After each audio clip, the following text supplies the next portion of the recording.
Welcome back to the TreShow. So it's just me today. No special guests, just unfiltered Trey. So we finna have fun. We finna get lit tonight. So the first thing we're gonna talk about is the NBA and all the craziness that has been happening with that. We had the draft recently. Free agency has been going on a couple of days. A lot of teams have been making big moves. So I'm excited to talk about that. So let's quickly just talk about the NBA draft. I'm not a huge, college basketball fan, so I just want to go through quickly with some of the stuff. So obviously, Cade Cunningham went number one. He's in the Dirty D. Detroit, Houston got Jalen Green at 2 over Evan Mobley, which you can argue that move, but I'm happy to see Jalen Green get drafted. He's a local product. Scotty Barnes to the Toronto. I like that pick, filling the role of Kawhi Leonard. Jalen Suggs to Orlando. He should be good next to Markel Fultz and Jonathan Isaac coming back this year. The first pick that kind of confuses me is Davion Mitchell to the Kings. I mean, if I'm the Kings, there's probably one position I don't draft, and it's guard. you know, you have De'Aaron Fox, you have Tyrese. Like, I don't see why you would want to add a third guard to that mix, unless you're planning on not keeping all three. Which, I mean, hey, do you? I understand not being in the top 10 drafting for need, but that's just not something that I think was very smart. That's pretty much the only things that were really shocking in my opinion. Like I said, I'm not a huge draft guy, but the biggest news of the draft was the Lakers trading with the Wizards. The Lakers and Wizards agreed to a trade that would send Russell Westbrook, a 2024 second round pick, a 2028 second round pick, to the Lakers for Kyle Kuzma, Kentavious Caldwell Pope, Montrezl Harrell, and the number 22 pick.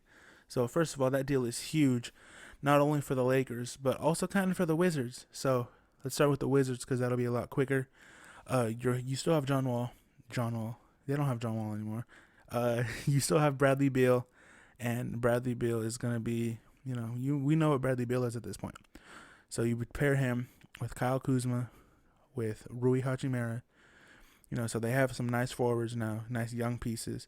So they're a young team. I wouldn't be surprised at this point if Bradley Beal does get traded, just so that way they can kind of have someone who fits in with the timeline of that team more. I know Bradley Beal doesn't really fit in with that timeline of how young they are compared to Bradley Beal. And with that pick, they took Isaiah Jackson, forward from Kentucky. I don't know, like I said, I don't know much about him, but he's another young guy who, doesn't really fit in with Bradley Beal. He's 27 or 28 at this point. So, like I said, I wouldn't be surprised if Bradley Beal still gets dealt before the season starts or even by the trade deadline.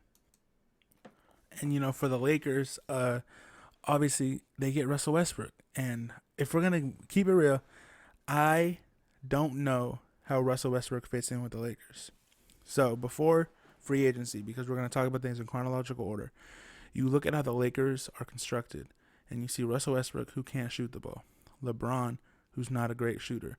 Anthony Davis, who hasn't really been asked to take those shots a whole lot. He can make them, but that's not really his game to this point. And I just really struggle to see how they're gonna mesh, because Westbrook with Durant meshed because Durant is a great scorer. Like, he can get the ball, he can do that, but he's also a great spot up shooter. He's a good catch and shoot guy, right? Westbrook and Harden worked because also Harden can play off ball. He can score off ball. He's a good shooter, and he can facilitate. Same thing with LeBron. LeBron can facilitate, but he lacks that ability to make shots. And not make shots. I mean, like, be a catch and shoot guy, right? LeBron's biggest strength is when LeBron has the ball, and so is Russell Westbrook. So I don't understand where basketball-wise it's going to work. And, you can bookmark this podcast. I'll probably be wrong. They're NBA players. LeBron might take a back seat, or Westbrook might take a back seat, let the other one play make.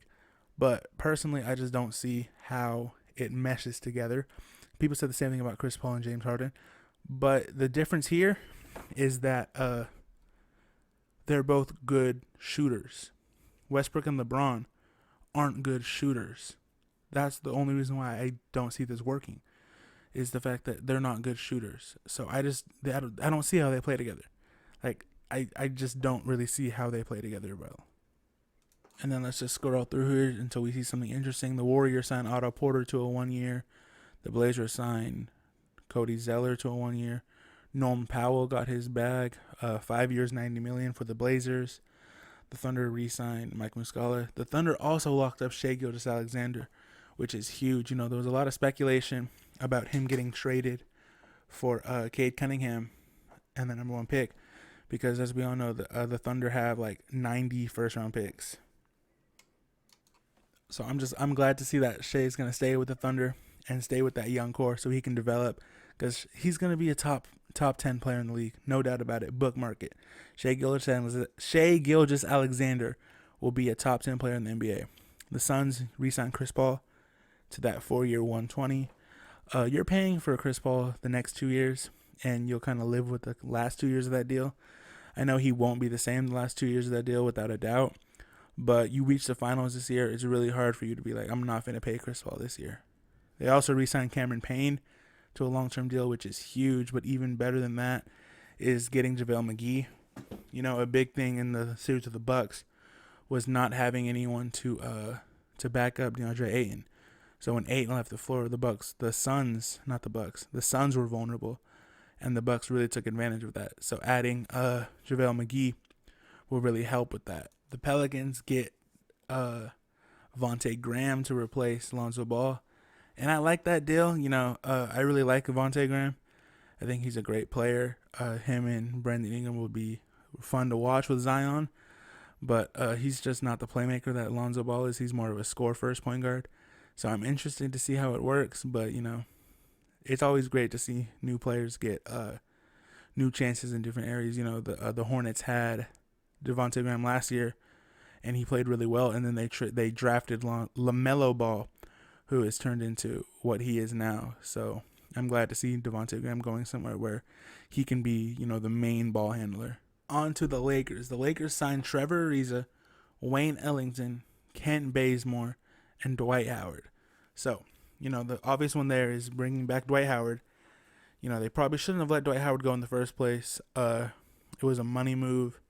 So they bring back Dwight Howard, who will add the much-needed size for them, and someone who's willing to be a backup. He rested whole series in the playoffs, and it got him a championship. So bringing back Dwight will be a great move. Another thing the Lakers did was they brought in Kendrick Nunn, and Kendrick Nunn was on the Heat the year the Heat went to the finals against the Lakers. And before the bubble and COVID and all that happened, Kendrick Nunn was absolutely balling. Like, he was the starter, and Goran Dragic was on the bench because of how well Kendrick Nunn was playing. And so to see Kendrick Nunn on the Lakers now, I really think it's underrated. I think that he can be, a great piece for them. And bringing Melo, Melo is with LeBron, and it just makes me happy because it's like, damn, I wish Chris Paul was there, the Banana Boat crew. And, Melo, he might get his championship. You never know how it's going to play out. But the Lakers are definitely building a great team. And they still need a couple pieces. A guy like J.J. Redick, I think, is someone they could go after. I think Wesley Matthews is still out there. There's a ton of guys who can and will probably be signed by the Lakers. But I still think they're missing a shooter or two on the outside, especially, that will really push them into that championship favorite stratosphere. The Knicks, they re-signed Nerlens Noel, re-signed Alex Burks, re-signed Derrick Rose to a 3-year deal, which is great. We all love Derrick Rose. You can't be an NBA fan and hate Derrick Rose at this point. After everything he's been through, everything he's persevered through, you have to root for Derrick Rose. And then they signed Evan Fournier, which I think is a great deal. Fournier will be really good buckets for them. And that's really all you can ask for, is just more guys to score for the Knicks, especially when you watch how they lost in the playoffs this year. The Jazz re-up with Mike Conley. I think obviously that's great for them. The Heat were another team who made massive moves. So the Heat go get Kyle Lowry. Kyle Lowry is going to bring it on defense. He's a great three-point shooter, really just like a creator, and so that's great for them. They re-get Duncan Robinson. They re-sign Jimmy Butler. They get PJ Tucker, which is incredible, because now when you think about the East, right, you have Jimmy Butler, who can guard Harden, and now you have a guy who can guard Kevin Durant. And I think it's going to be huge for the Heat, especially because now they can let Andre Iguodala walk and maybe do a sign and trade for him if a contender wants him. The Hawks re-signed Trae Young. That's obviously great after the season Trae Young had. To see him get his bag is great. Hopefully they have a lot more runs than just this year. It won't be like the Hawks team from 2015 where they just have one run and then slowly those pieces just kind of deteriorate. The Cavs get Jared Allen. He re-signs to a 5-year. The Bulls made a lot of moves today, but yesterday they got Lonzo Ball, which is great. The Bulls lacked defensive-minded players, and so bringing in Lonzo Ball, I think will really help them, obviously, on defense with Zach LaVine, Vucevic, guys who really aren't known for their defense, guys who will definitely go get you a bucket, though. And so I really think the Bulls needed the defense, and I think that's something they addressed really well with the pickup of Zoe. The Warriors re-get Steph Curry. So Steph re-signs for a 4-year, $215. Obviously you're Steph. You can't turn down 4 years, $215. But my question is, will that be his last contract? Will that be Steph Curry's last contract in the NBA? He's getting up there in age, and it's just something you got to think about. Like, we're watching the next era of NBA basketball, and it's crazy to think about how a guy like Steph Curry could be on his last deal. He's 33 right now, so you figure he'll be 37, 38 by the time that deal's done. So that very well could be his last NBA contract, and that's very, very insane to say out loud. Today, the Lakers re-signed Talen Horton-Tucker, who I think they should trade while his value is so high. We already talked about Nunn and Melo. And then they signed Malik Monk, who is, another Hornets estranged guard because of LaMelo Ball. And I think Malik Monk will add a lot to that team. He's young, he's dynamic, and I would just overall really like some of the moves the Lakers have made. The Knicks signed Taj Gibson. The Jazz get Rudy Gay and Hassan Whiteside. The Bucks get Rodney Hood. The Bulls sign and traded DeMar DeRozan for Thaddeus Young, Al-Farouq Amino, and some picks. DeMar DeRozan, who has kind of transitioned in a power forward, he was playing incredible for the Spurs. I mean, he was on the Spurs, so nobody really paid attention to him, but he was balling. He was one of the only reasons the Spurs have been around the playoffs the last couple of years, because that team is just really devout of talent, especially with DeJounte Murray being out all of last year with that torn ACL. And finally, the 76ers signed Andre Drummond. So, the Bulls are huge movers this year.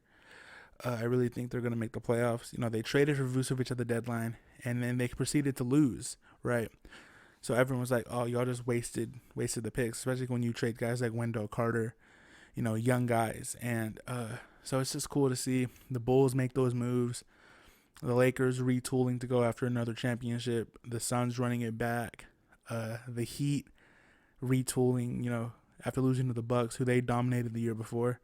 So I think the NBA is going in a really fun direction right now, and teams are getting ready. We're forming another super team kind of era, and it is what it is at this point. That's part of basketball. It went from teams drafting extraordinarily well to create super teams to now it's the players driving that kind of that mindset into the league. But I think it's good for basketball. It's entertaining. It's not entertaining when you only have one super team, and that's the team that makes the finals, barring injury like we saw this year. Switching gears here, this week, the NFL has gone back to training camp. NFL season starts Thursday with the Hall of Fame game, and there's just a couple storylines that I wanted to talk about. So the Colts are having some bad luck and some serious foot problems. So Carson Wentz and Quentin Nelson have both been have both suffered the same foot injury, and consequently they are both out for 5 to 12 weeks. And it's interesting, and it's ironic because it's the same injury, it's that same foot injury, and to have the best right guard in football, or left guard rather, in football be out with that injury, and to have your starting quarterback, who you just paid a whole lot of money to, be out with injury, it's interesting, especially because we're so close. We're so close to the season, but they also have time to recover. So it'll be interesting to see if the Colts will rush those guys back, or if they kind of give them the time to come back naturally and come back ready to go. Another thing that'll be interesting this year is how teams will handle the 17-game season. Personally, I know I'm not the one at risk of being injured, but I don't really see a problem with the 17-game schedule. I think if they did go to 17 games, like the Pat McAfee show was saying, I think that it should have gone to a 17 games with an extra bye week. Having teams with 2 bye weeks, I think would be great. It would be much better than it is now, because like the Colts have a bye week 14, so you have to play 14 straight games, and then you have a bye week at that point, and it's part of the game and luck of the draw and all that. But it's just ridiculous that the NFL would add another game, but not subtract games but not add another bye week to kind of mitigate that, especially when, the players didn't want 18 games to begin with. While I have your attention, let me talk about something that really grinded my gears this week. Madden did the ratings week, right? And let's just keep it a buck. These ratings are absolutely ridiculous. Like, I wonder if Madden even watched these players play all year. Let's start off with the quarterbacks. So obviously Patrick Mahomes is number 1 with a 99. Tom Brady number 2. Aaron Rodgers 3, 97, 96 respectively. First of all, I know he just won a Super Bowl, but if we're keeping it real, Tom Brady was not more than a 91 last year. He wasn't great. The Bucs carried that team. The Bucs defense carried that team. Tom Brady was good, but he threw 3 interceptions in the NFC Championship game.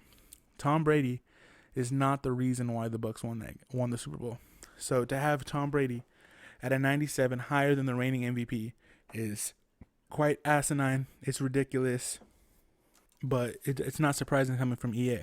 So after that, they have Russell Wilson at 94. I completely understand. And then there's a gap here, and Lamar Jackson is a 90. So personally, what I would have done is put Lamar Jackson at a 93 and bring Josh Allen from number 7 at a 88 to number 6 at a 91, and then you keep Deshaun Watson at a 90, and then Dak Prescott is at 87. Ryan Tannehill and Matt Ryan are 87, 85, and they round at the top 10. You're trying to tell me that Matt Ryan, after the year he had last year, and Ryan Tannehill are top 10 quarterbacks? I'm just not buying it. I'm not buying that Ryan Tannehill and Matt Ryan are top 10 quarterbacks. Like, they're good, but they're not top 10. And it's just quite crazy to see that that EA just can't get this stuff right. And it's just consistently the same problems from EA. People take the game less seriously because of stuff like that. Top safeties next year. Tyrann Mathieu in 95. Yeah, he's probably the best safety in football. He's right up there. Budda Baker is interesting to see him at number 2. I think it's warranted, but Budda Baker's has been someone they haven't really given love in the last couple of years. So it's nice to see Budda Baker up here. Devin McCourty still at a 92. Can't really agree there. I think the next 2 guys were better than him last year, and that would be Jesse Bates and Justin Simmons at a 91. I think they were better. And I think Minkah Fitzpatrick should be at a 90 right here with Jamal Adams, but they have him at 10 at a 89. And then Harrison Smith is 7th at a 90. Eddie Jackson and Adrian Amos are 89 with 89s, and so is Minkah Fitzpatrick.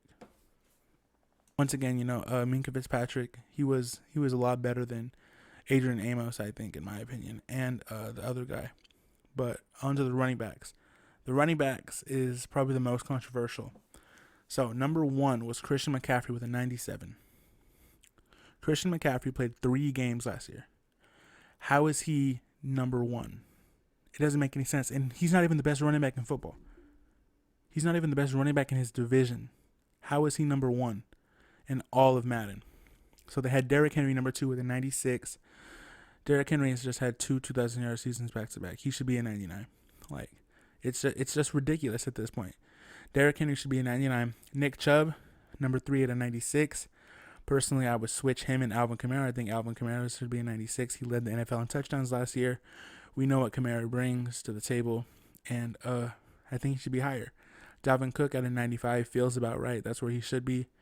Aaron Jones, number 6 at a 91. Saquon Barkley, number 7, I think is way too high. You know, he was hurt all last year too. Josh Jacobs at an 89 feels about right, maybe a little higher. Zeke at an 88 feels high. He didn't have a great year last year, and this is some of the stuff we talk about where it's like just the inconsistencies in ratings.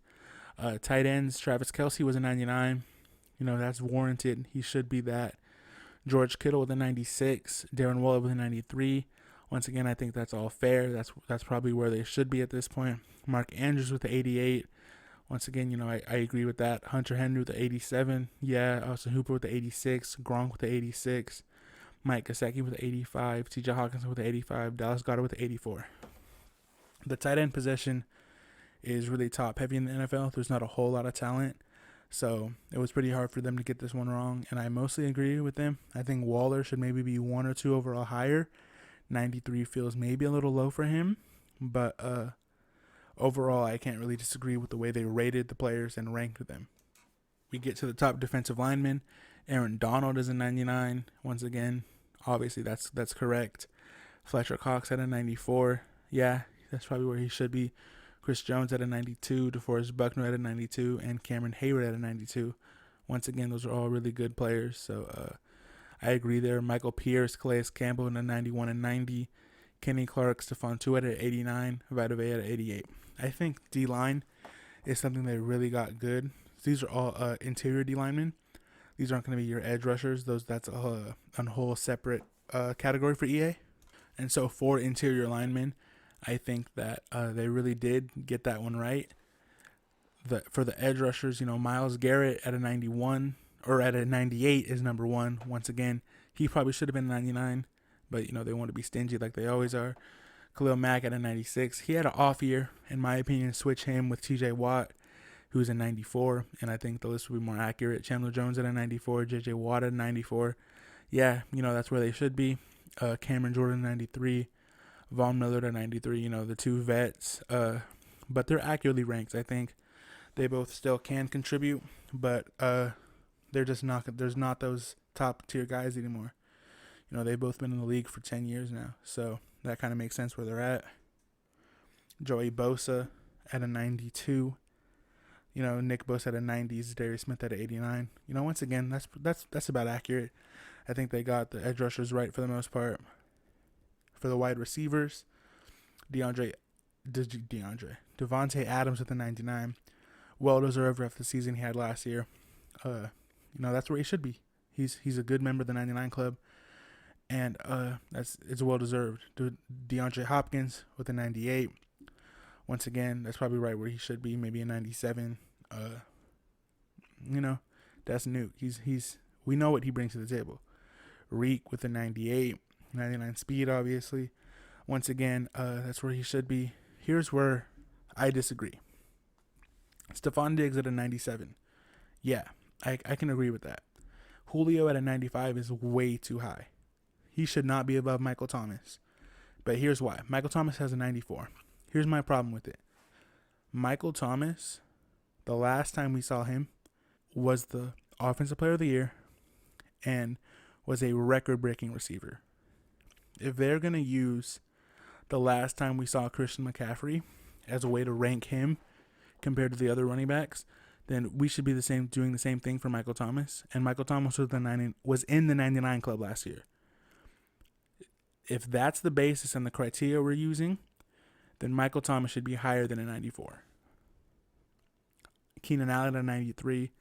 Amari Cooper at a 92, which feels way too high for him. Mike Evans at a 91, which feels too high. And Allen Robinson at a 90, which feels about right. Wide receivers, 11 to 20. DK Metcalf at an 89.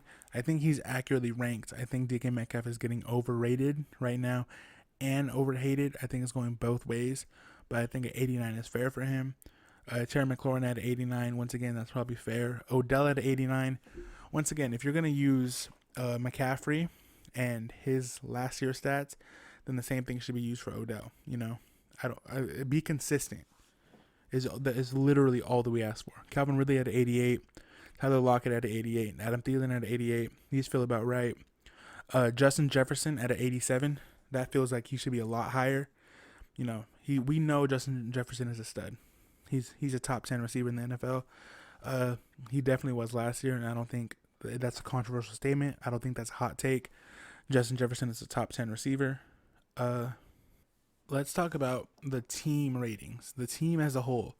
So Tampa Bay has the best team rating with a 92. They probably have the best roster in the NFL. So I can agree there. The Chiefs with a 90, 78 offense and 96 defense. I think that should probably be flipped. I don't know how they're getting the Chiefs offense at a 78 and the defense at a 96. But hey, they can do what they want to do. Like I said, I think that's flipped. I think the Madden database is glitched right now. I think that should definitely be flipped. But the Packers have an 85 offense and a 91 defense. Yeah, that's probably right. And an 89 overall. That's probably where they should be. The Ravens with the 88, 85, 84. Don't know how that equals 88. But I'm not a math expert. The Browns with the 87. Once again, 79 offense, 89 defense. That's probably accurate. The Browns having the 5th best roster is probably what they do have. The Bills at 6 with the 86. The Cowboys at 7 is way too high. The Cowboys are not the 7th best team in the NFL. They're just not. They're not top 15. The Cowboys roster, they have probably 2 or 3 good players. And that's just objectively speaking about it. The Cardinals right below the Cowboys. They made a lot of good moves this offseason. So I can see ranking the Cardinals that high. The Titans should be higher than the Cardinals and the Cowboys. They come in with the 85. I think that's ridiculous. They should definitely be higher. The Chargers at 84 feels maybe high. I feel like some of their players get overrated pretty often. The Rams, I hate the Rams, but they should definitely be higher than 84. I think they should be up with the Cowboys at like an 86, 87. The Saints should be higher. When you look at the ratings, a lot of the players on the Saints just got criminally underrated. Their best player is a 95, and he's not even their best player. Ryan Ramczyk is probably a better tackle than Teron Armstead, but yet Terron Armstead is a 95, and Ramczyk is an 89. And having Ramczyk at 89 is just ridiculous in the first place. So I really think the Saints should be higher. They have definitely been getting underrated, and I like it. The Niners at 83 seems even, and the Patriots at 83 also seems even. I don't think that we as gamers would get as mad as we do at EA if they were just consistent with their ratings. Like, that's all we ask. We ask for consistency. If a player missed the whole season because of injury, you're either accounting that or you're not. You're not picking and choosing based on what you think. The point of Madden is to be simulation. That's why you have the exclusive licensing agreement, is to be in a simulation game. And so to see that not being the forefront and it's still feeling just like a popularity contest, it's just difficult as someone who plays Madden to really take the game seriously when the best players and the top players are being underrated over guys who have the bigger name, but they're not better. And there's no consistency in how they rank the players and how they rate the teams. You can tell there's a lot of narratives going on, like for example the Saints, right? So the whole narrative with the Saints is, oh, they're unknown, they're not going to be that good this year. But when you actually look at it, they didn't really lose a whole lot. They really didn't lose a whole lot of players, and especially in Madden terms, the guys they lost were all pretty much under 80 overall. And so I struggle to see how they go from a 91 last year to an 84 this year, other than just the narrative of losing Drew Brees. That's just, that's the reality of the situation. And so we just ask for more consistency from EA and, more consistency this year with the updates. We didn't get a live playbook update all season. That's something they said they would do. We got the fixed Madden franchise stuff, which is great. But if we're going to be real, it's stuff they should have put in the game a long time ago. And we just want consistency from EA, which seems like it's an oxymoron. But, that's really all that we can ask for at this point. It's just consistency. Is just for them for it to feel like they put in the same time making the game as we do playing the game, and that's just something that we really feel is lacking right now as a community. Is EA really feeling like they care about the game as much as we care about having the game? Like, I'm still super excited for Madden. I'm counting down the days to be able to play it, but it's hard when the ratings are how they are. I'm excited for football season in general. You know, to have football back, to have fall back. You know, it's gonna be a great time. The 300-degree summer is gonna be over, so that's always a plus. I'm just excited for the season to change. People going back to school, Madden coming out, 2K coming out. I'm just excited for everything that we have in the future, and I hope that you guys are too. So, you know, this is my first time with my own pod, you know, my own episode. So let me know what you guys think, and thank you guys for listening. This was the TreShow, and I hope to see you guys back next week.